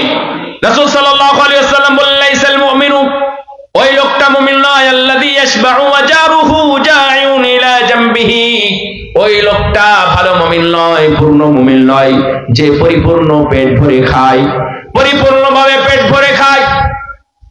তার ভাত আছে, তার মাছ আছে, তার গোশত আছে, তার চাউল আছে, সব ধরনের খাবার তার বাড়িতে উপস্থিত এবং পরিপূর্ণ পেট পূর্তি করে খায়। কিন্তু প্রতিবেশী ক্ষুধার্ত অবস্থায় থাকে, তার কোনো খাবার নাই। নাউযুবিল্লাহ, বলেন তো নাউযুবিল্লাহ। কিয়ামতের দিন আপনারা আসামি হিসেবে উঠতে চান? উঠতে চান? আসামি হিসেবে উঠবো না, আমরা প্রতিবেশীর হক আদায়কারী হিসাবে উঠব। অন্তত এই প্রতিবেশী আমার জন্য সুপারিশ করবে। দেখেন, فما لنا من شافعين ولا صديق حميم فلو أن لنا كرة فنكون من المؤمنين। কিয়ামতের ময়দানে এমন কিছু মানুষকে মুক্তি দেওয়া হবে, এমন কিছু মানুষকে মুক্তি দেওয়া হবে যাদের নাম জাহান্নামী বলে প্রকাশিত হয়েছে, জাহান্নামী বলা হয়েছে, এবং এই দলের লোক, এই লোকগুলো জাহান্নামে যাবে। এইভাবে ঘোষণা হওয়ার পরে হঠাৎ দেখা যাবে তারা উল্টো পথে জান্নাতের দিকে যায়, তারা জান্নাতের পথে হাঁটে। কিছু কাফের বেঈমান জাহান্নামীরা এদেরকে দেখবে কিভাবে জান্নাতের দিকে হেঁটে যায়, তখন তারা জিজ্ঞাসা করবে এরা কেমনে জান্নাতি হলো, আমরা না তার নাম শুনেছিলাম তারা জাহান্নামী হবে, কেমনে তারা জান্নাতি হয়? তখন তাদেরকে বলা হবে এদের কোনো সুপারিশকারী আছে, এদের কোনো ভালো বন্ধু আছে, এদের ভালো প্রতিবেশী আছে, তাদের সুপারিশের কারণে জাহান্নামীরা জান্নাতে চলে যায়। এখানে তখন তারা বলবে ফামা লানা মিন শাফিঈন, তাহলে আমাদের কোনো সুপারিশকারী নাই গো, ওয়ালা সাদিকিন হামিম, আমাদের কোনো ভালো বন্ধু নয় যে আমাদের জন্য সুপারিশ করবে। ফালাউ আন্না লানা কাররাহ ফানাকুনা মিনাল মুমিনিন, তাহলে আমাদের যদি কোনো সুযোগ থাকতো তাহলে আমরা কিয়ামতের ময়দান থেকে আবার দুনিয়াতে যেতাম, গিয়ে আমরা ভালো মানুষের সাথে বন্ধুত্ব স্থাপন করতাম, অথবা এই ধরনের হকগুলো আমরা আদায় করে আজকে আমরা তাদের সুপারিশ নিয়ে, আমরা ম্যান্ডেট নিয়ে আমরা জান্নাতে চলে যেতাম। সুবহানাল্লাহ। কিন্তু ওখান থেকে ফেরার কি আর কোনো সুযোগ আছে? আর কোনো সুযোগ নেই। তাহলে আপনার প্রতিবেশী ক্ষুধার্ত অবস্থায় আছে, অসুস্থ অবস্থায় আছে, মারা গেছে, দাফন করা, কবর কাটা এবং কাফনের কাপড় কাটার কোনো মানুষ নাই, আর আপনি বাড়িতে বসে বসে ঘুমান অথবা বাবুগিরি করতেছেন, তাদের খোঁজ নিচ্ছেন না। কিয়ামতের ময়দানে ঠিকই আপনাকে জিজ্ঞাসা করা হবে। সম্মানিত উপস্থিতি, কয়েকটা বিষয় আছে। যদি মুসলিম হয়, প্রতিবেশী যদি মুসলিম হয়, যদি অমুসলিম হয়, যদি মুসলিম বেনামাজি হয়, মুসলিম কিন্তু বেদাতি হয়, মুসলিম কবর পূজারী হয়, পীর পূজারী হয়, তাদের সাথে আপনি কি করবেন? হ্যাঁ, তাদের সাথেও আপনার করণীয় আছে, দারুণ করণীয় আছে। যারা প্রতিবেশী নিয়ে একটু নিজেকে ভেবে নেন, আপনার বাড়ির চারপাশে কারা আছে, আমি কোনটার কাজ করব? দেখেন, বিদ্যানরা অনেক সুন্দর সুন্দর আলোচনা করেছেন। 1 নাম্বার, যদি মুসলিম হয় তাহলে 1 নাম্বার তার সাথে আপনি বন্ধুত্ব স্থাপন করবেন। এই কি করবেন? শুনতে পেলেন আমার কথা? যদি প্রতিবেশী মুসলিম হয়, ভালো মুসলিম হয়, তাহলে আপনি তার সাথে কি করবেন? বন্ধুত্ব করবেন। যেই বন্ধুত্ব আপনাকে মুক্তিতে, নাজাতে সহযোগিতা করবে। সুবহানাল্লাহ। কেন বলতেছি? উসমান ইবনে হাকিম রাহিমাহুল্লাহ উনি বলতেছেন, ইসহাব মান হুয়া ফাওকাকা ফিদ দীনি দুনাকা ফিদ দুনিয়া। এই শোনো, তুমি বন্ধুত্ব করো তার সাথে যে তোমার চাইতে ভালো মুসলিম, যে দিনের দিক থেকে তোমার চাইতে ভালো, বন্ধুত্ব করো তার সাথে। নাকি বিড়ি সিগারেট খোরের সাথে বন্ধুত্ব করবেন? আমাদের বন্ধুত্ব 4 ধরনের, শুনেন, মূলত 5টা। 5 নম্বর হবেন। একটা হলো টাকাওয়ালা বন্ধু, 2 নাম্বার হলো সুন্দর সুন্দরী বন্ধু, 3 নাম্বার হলো ভালো বংশের বন্ধু, এবং 4 নাম্বার হলো ভালো পদের বন্ধু। এই টাকাওয়ালা অনেক বন্ধু পাওয়া যায়, সুন্দর হলে অনেক বন্ধু পাওয়া যায়, বংশ মর্যাদা বড় থাকলে বন্ধু পাওয়া যায়। আবার যদি পদ থাকে, যদি সচিব হয়, ওসি হয়, এসপি হয়, ডিসি হয়, এমপি হয়, মিনিস্টার হয়, তাদের ছেলেদের বন্ধুর অভাব আছে? ওরা যদি খরচ নাও করে তাও দেখুন অনেক বন্ধু আছে। এই 4 ধরনের হয়। আর একটা হলো লিল্লাহ ফিল্লাহ, আর একটা হলো আল্লাহর জন্য বন্ধুত্ব, অন্য কোনো উদ্দেশ্য নয়। আমার নবী বলে দিয়েছেন, মান হাব্বা লিল্লাহি ওয়া আবগাদা লিল্লাহ ওয়া আতা লিল্লাহি ওয়া মানআ লিল্লাহি ফাকাদ ইসতাকমালা আল ঈমান। যদি তোমরা পূর্ণ মুমিন হতে চাও তাহলে আল্লাহর জন্য কাউকে ভালোবাসো, আল্লাহর জন্য কারোর সাথে রাগ করে থাকো, আল্লাহর জন্য কাউকে দাও, আল্লাহর জন্য কাউকে দিও না। আমি তোমাকে দিলাম না আল্লাহকে খুশি করার জন্য, তোমাকে খুশি করার জন্য বা অন্যকে খুশি করার জন্য আমি দিলাম না। কেমন? ও হিরোইন খাবে, আমি টাকা দিব না। তাহলে দিলেন না কাকে খুশি করার জন্য? তাহলে আপনি পূর্ণ মুমিন। তাহলে আমরা এখানে যাই যে আপনার প্রতিবেশী যদি মুসলিম হয় তাহলে কি করবেন বললাম? ভুলে গেছেন? কি করবেন? বন্ধুত্ব করবেন। এই বন্ধুই আপনার নাজাতের কারণ হয়ে যাবে। অনেক আয়াত আছে, আমি ওইদিকে যাচ্ছি না, শুধু একটা আয়াত মনে রাখেন। যদি এইটা আপনি বন্ধ করতে পারেন তাহলে কিয়ামতের দিন আপনারা সারা জীবন যে কথা শুনে আসছেন তার উল্টা একটা কথা শুনে নেন। তাহলে কিয়ামতের দিন মা, বাবা, ভাই, বোন, আত্মীয় স্বজন, স্বামী অথবা স্ত্রী, সন্তান, কেউ কি বন্ধু হবে? কেউ কি উপকার করবে? কাছে আসবে নাকি পালাবে? কি করবে? পালাবে না কাছে আসবে? আল্লাহ রাব্বুল আলামিন বলছেন, না না, আল্লাহ খিল্লাউ ইয়াওমাইযিন বা'দুহুম লিবা'দিন আদুউন ইল্লাল মুত্তাকিন। কিয়ামতের ময়দানে ওই দিনে কোনো ভালো অন্তরঙ্গ বন্ধুই কাছে আসবে না, কোনো বন্ধুই বন্ধুত্ব থাকবে না, সবগুলো শত্রুতে পরিণত হবে। তবে যারা ঈমানের উপরে বন্ধুত্ব করেছে, তাকওয়ার উপরে বন্ধুত্ব করেছে, ইসলামের উপরে যারা বন্ধুত্ব করেছে, কেবলমাত্র তাদেরই বন্ধুত্ব টিকে থাকবে, আর কোনো বন্ধুত্ব টিকে থাকবে না। কোনো বন্ধুত্ব না। তবে কারা বন্ধুত্ব থাকবে? যারা মুত্তাকি, যারা মুসলিম। তাহলে আপনি যদি তাদের সাথে বন্ধুত্ব করেন, বেনিফিট পাচ্ছেন নাকি পাচ্ছেন না? পাচ্ছি, আলহামদুলিল্লাহ। রাজি তো? আচ্ছা, 2 নাম্বার, মুসলিম কিন্তু বেনামাজি, মুসলিম সিগারেট খায়, মুসলিম সুদ খায়, মুসলিম ঘুষ খায়, মুসলিম বেপরদা, মানে বড় পাপের সাথে সম্পৃক্ত। তাহলে কি করবেন?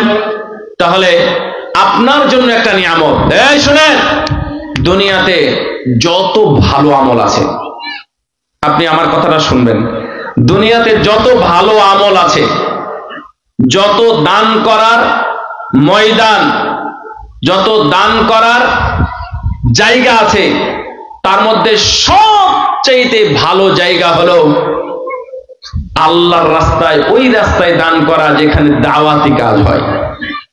তাহলে আপনার সময়টা সবচেয়ে ভালো কাটবে আপনার পড়োশিকে দাওয়াতি কাজ করা। সুবহানাল্লাহ।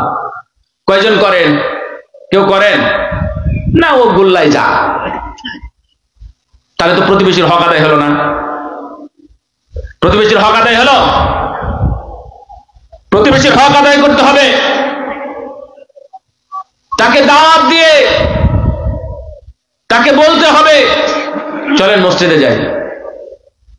আপনি সুদ খান, এখনো সুদ খান। আচ্ছা, আমি শুনেছি অফিস থেকে নাকি আপনি ঘুষ খান। আসলে আমার ছেলে আপনার বাড়িতে যাতায়াত করে, আপনারা একই খাবার খায়, আমার ছেলেও তো মাঝে মাঝে খায়। আমি আবার নিয়াত করেছি আমার ছেলেকে হারাম খাওয়াবো না। তো আমি আপনাকে অনুরোধ করব, আপনি যদি এটা ছাড়তে পারতেন। যদি উনি ছাড়েন, আপনার কি নেকি হবে?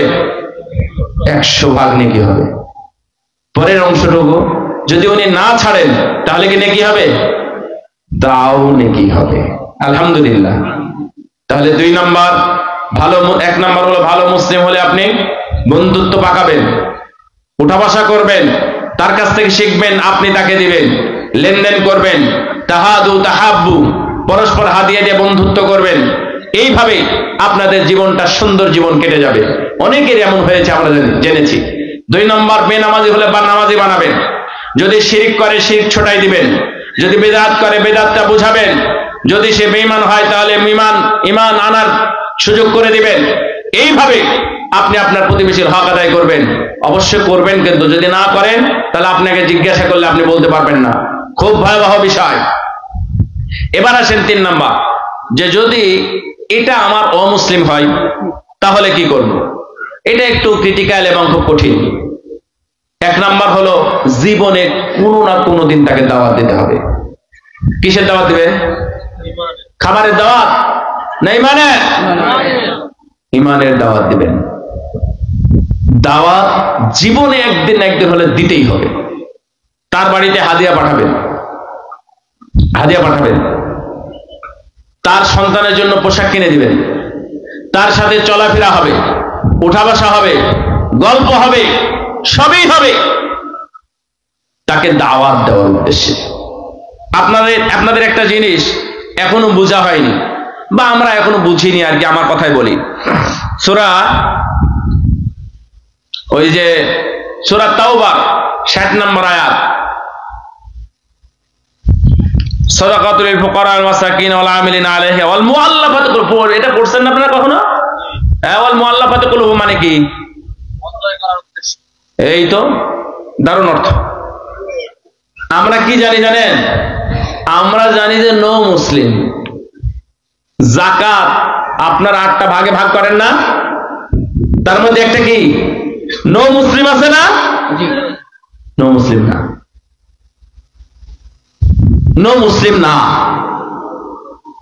আমরা ফেলেছি এটা নো মুসলিম। এই মুআল্লাফাতে কুলুবুহুম মানে যারা ইসলামের প্রতি দুর্বলতা প্রদর্শন করে, মুসলমানদেরকে মহব্বত করে, মুসলমানদের সাথে থাকতে চায়, উঠতে চায়, বসতে চায়, আপনি তাদের বাড়িতে যাকাতের টাকা পাঠাই দেন, যেন তারা ইসলামের প্রতি দুর্বল হয়, একদিন তারা ইসলাম গ্রহণ করে। এই উদ্দেশ্যে যাকাতের 100 টাকায় 8টি ভাগ করে 1 ভাগের পুরোটাই 8 টাকা 9 টাকা হবে। এই 8-9 টাকা আপনি তার জন্য খরচ করেন। 10 জন থাকলে আপনি 8 টাকা 9 টাকা তার জন্য খরচ করেন, অথবা একটা অঞ্চল থাকলে তাদের জন্য খরচ করেন। এটা তারা হকদার, যেন তারা বুঝতে পারে ইসলাম কত সফট মাইন্ড, কত সুন্দর এবং কত আদালতের ধর্ম এটা। সুতরাং ইসলামটা গ্রহণ করা যায়, চলো আমরা গ্রহণ করি।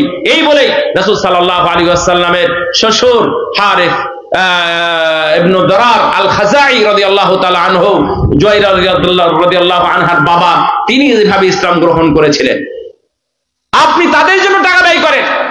তাহলে যদি আপনার প্রতিবেশী অমুসলিম হয়, তাহলে এই কাজটা আগে করবেন, যে কোনো ভাবে তাকে ইসলামের দাওয়াত দিবেন, ইমানের দাওয়াত দিবেন।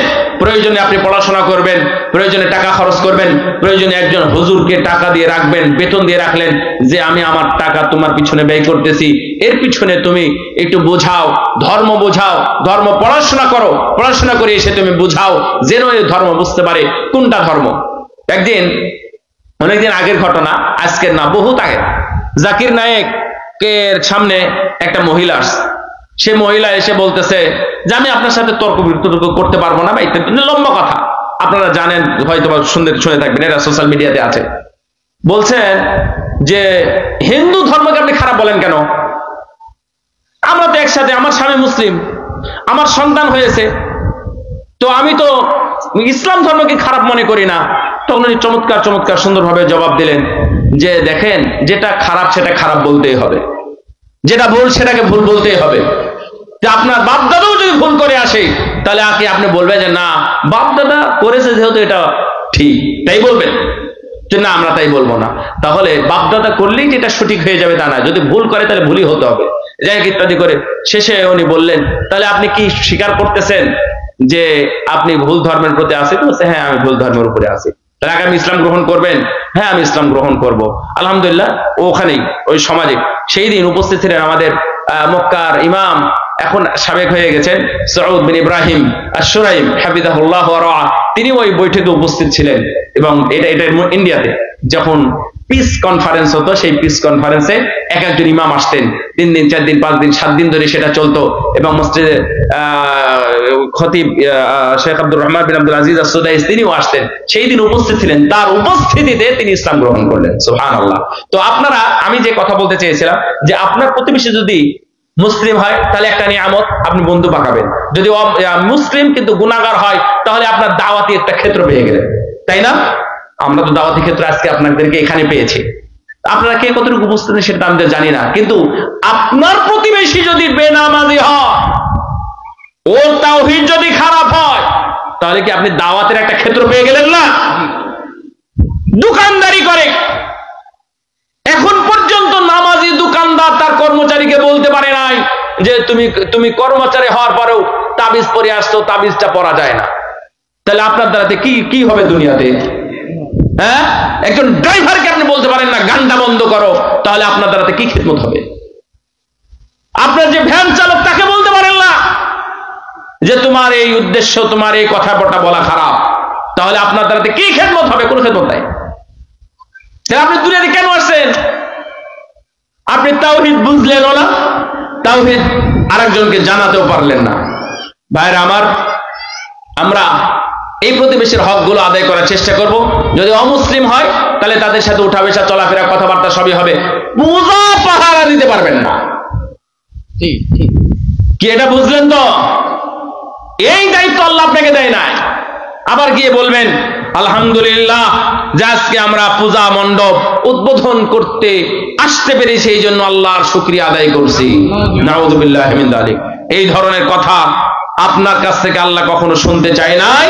অতি কথন অথবা মানুষকে সন্তুষ্ট করার জন্য আপনি খবরদার কথা বলতে যাবেন না। আল্লাহ আপনাকে হেফাজত করুক। বারাকাল্লাহু ফিকুম।